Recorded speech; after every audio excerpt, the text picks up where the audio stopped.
Semana que acaba, semana que começa. A semana que terminou foi uma semana que começou com um abrandamento de tensões comerciais para acabar com um escalar em termos de tensões geopolíticas, infelizmente. Isto numa semana que tinha tudo para ser relativamente calma, com uma agenda económica ligeira, onde contava principalmente com os dados da inflação nos Estados Unidos e sem nenhum evento impactante agendado durante esta semana. De facto, o grande evento agendado foi logo no início a reunião entre representantes dos Estados Unidos e da China, de forma a resolver, digamos, o conflito comercial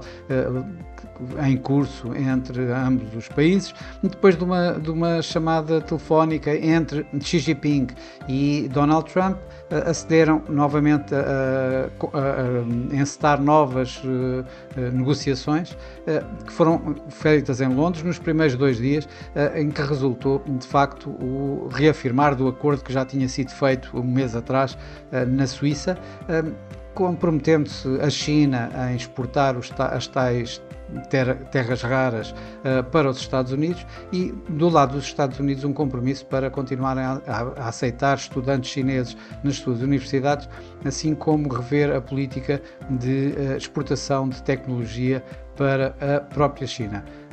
Nos Estados Unidos, internamente, continuam a haver algumas contestações às políticas de Donald Trump, nomeadamente no que refere à imigração e à política das forças aduaneiras que estão a deportar imigrantes não documentados para fora das suas fronteiras. Isto quando a inflação nesta semana mostrou um novo, não diria abrandamento, mas em termos mensais acabou por ser algum abrandamento, onde os preços só subiram 0,1%,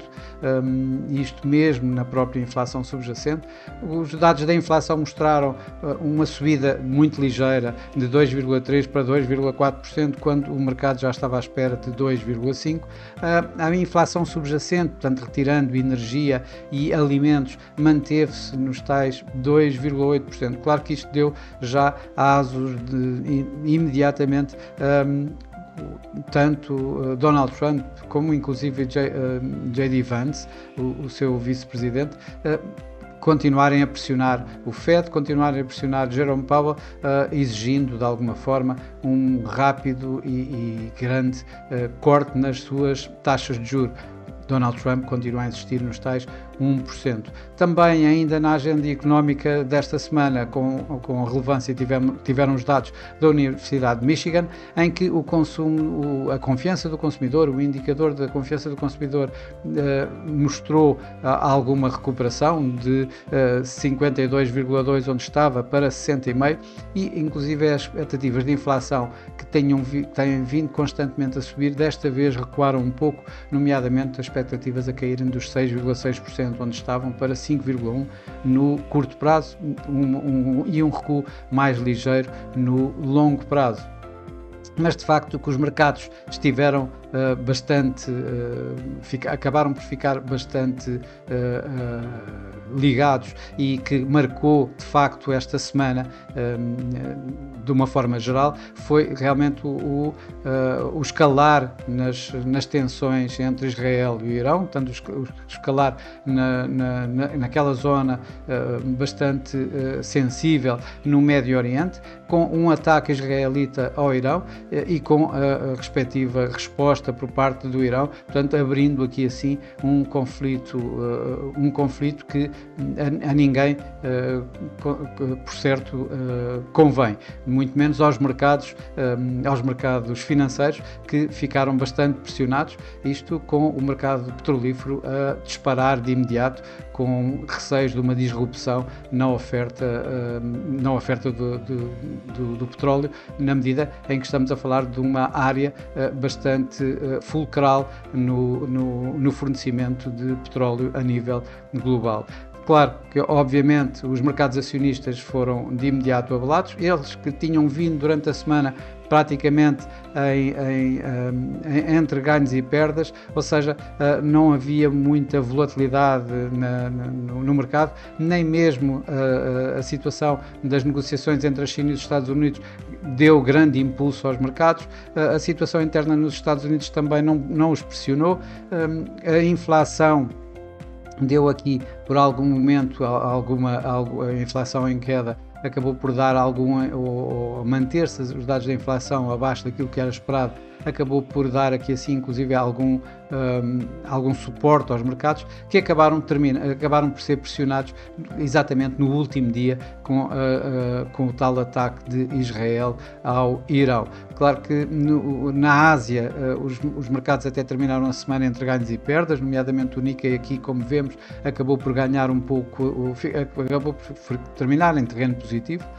Já na Europa foi mais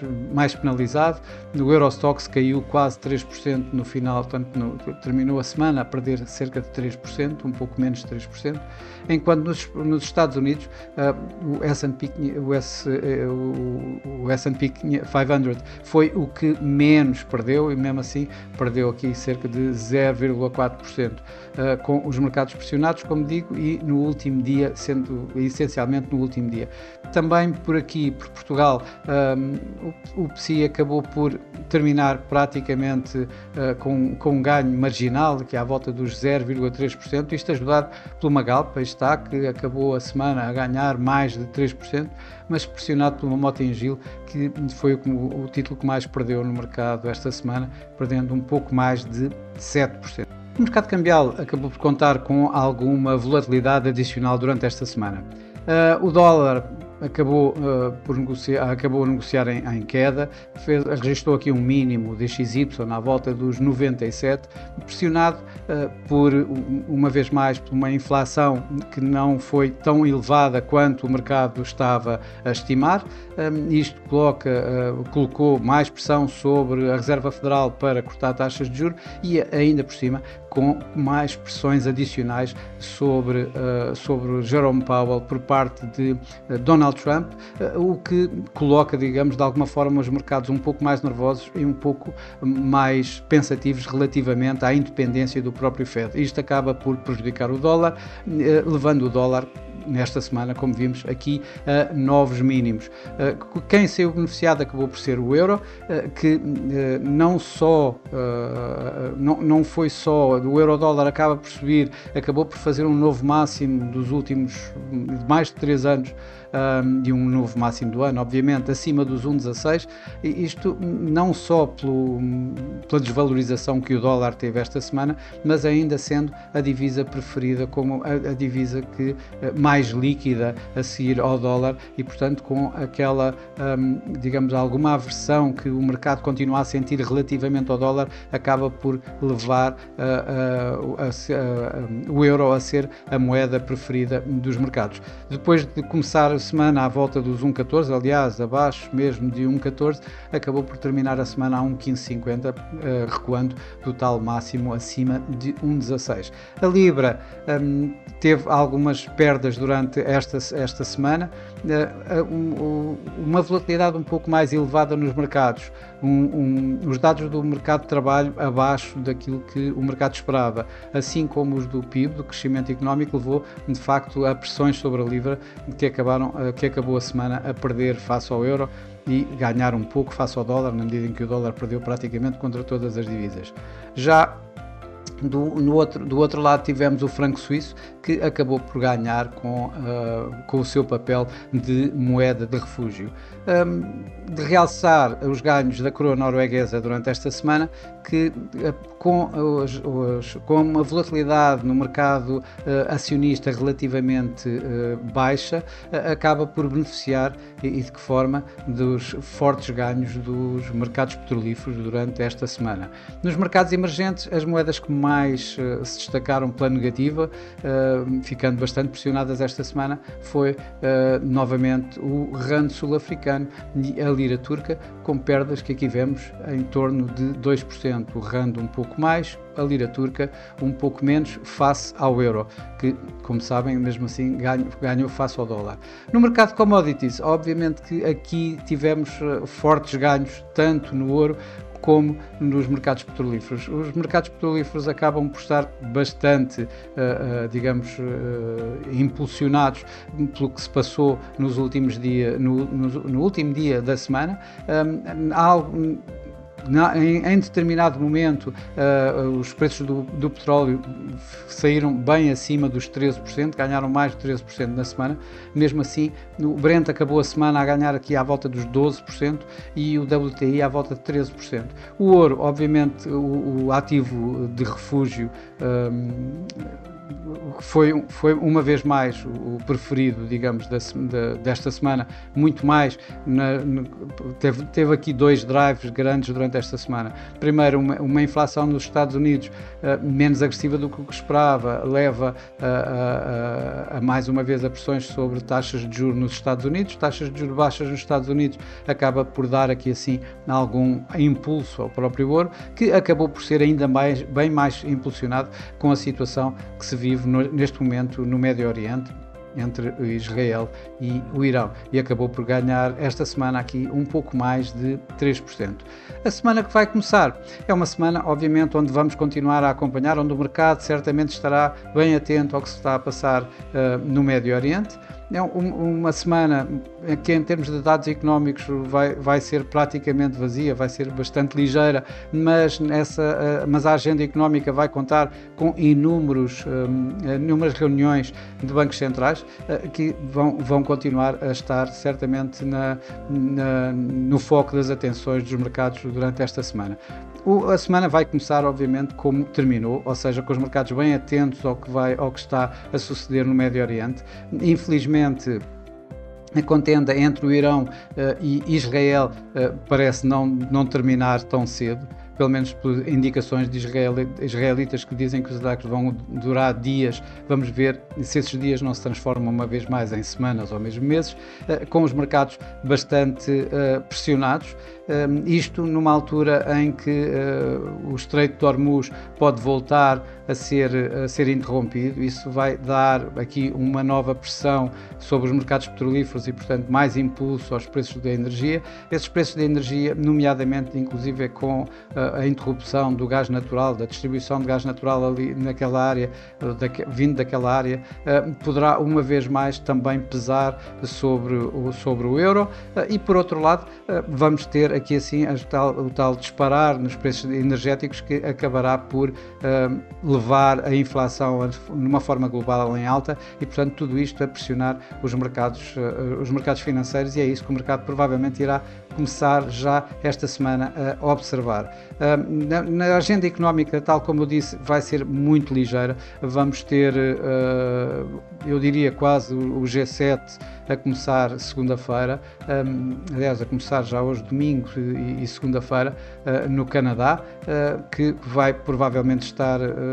mais focada agora na situação do Médio Oriente. Vamos ter as vendas a retalho nos Estados Unidos, digamos que será os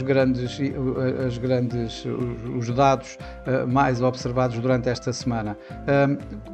O mercado vai, de facto, estar bem atento ao que se vai passar nos bancos centrais. Vamos ter muitos bancos centrais, trago aqui apenas alguns, nomeadamente o banco na Noruega, na China, no Brasil, na Turquia, deverão manter as taxas de juros inalteradas. A Suécia deverá, pelo menos é o que o mercado pensa, levar a um corte de taxa de juros de 25 pontos, passando dos 2,25% para os 2%. Isto quando o mercado está mais atento aos restantes e mais importantes bancos centrais, nomeadamente a Reserva Federal, que deverá manter as suas taxas inalteradas, não é esperada outra coisa. No entanto, vamos estar atentos ao que se vai passar com os dot plot, com as projeções da própria Reserva Federal, e ainda com o que é que se vai continuar a acontecer, se vamos ter mais pressões ou não por parte de Donald Trump, que já ventilou a possibilidade de nomear Scott Bessent para pelo menos os rumores de mercado são esses, de nomear Scott Bessent como o próximo presidente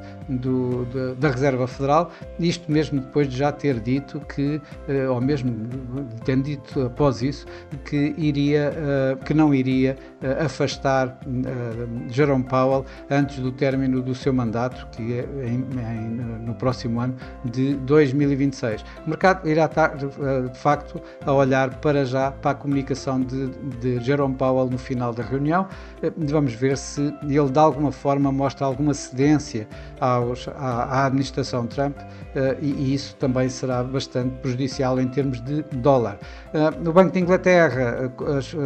os rumores ou as expectativas continuam a crescer para um corte de taxa de juros, mas deverá manter a sua taxa de juros inalterada ainda nesta semana nos 4,25. O Banco do Japão também deverá manter inalterada a sua taxa de juros, não deverá continuar para já o seu ciclo de subidas de taxa de juros, e a taxa de juros deverá manter-se nos 0,5%. Vamos ver também no que é que poderá vir em termos de comunicação, nomeadamente na situação da compra de obrigações do Tesouro japonês. Por fim, o Banco Nacional da Suíça, digamos, é a grande divide opiniões de mercado, diríamos assim. Em princípio, o grande consenso aponta para que Martin Schlegel, o presidente do Banco Nacional Suíço, anuncie um corte de taxas de juros de 25 pontos base, ou seja, passando dos atuais 0,25% para 0%. Mas a possibilidade de ele proceder a um corte maior e voltar já para níveis negativos de taxa de juros por parte do Banco Nacional da Suíça não é de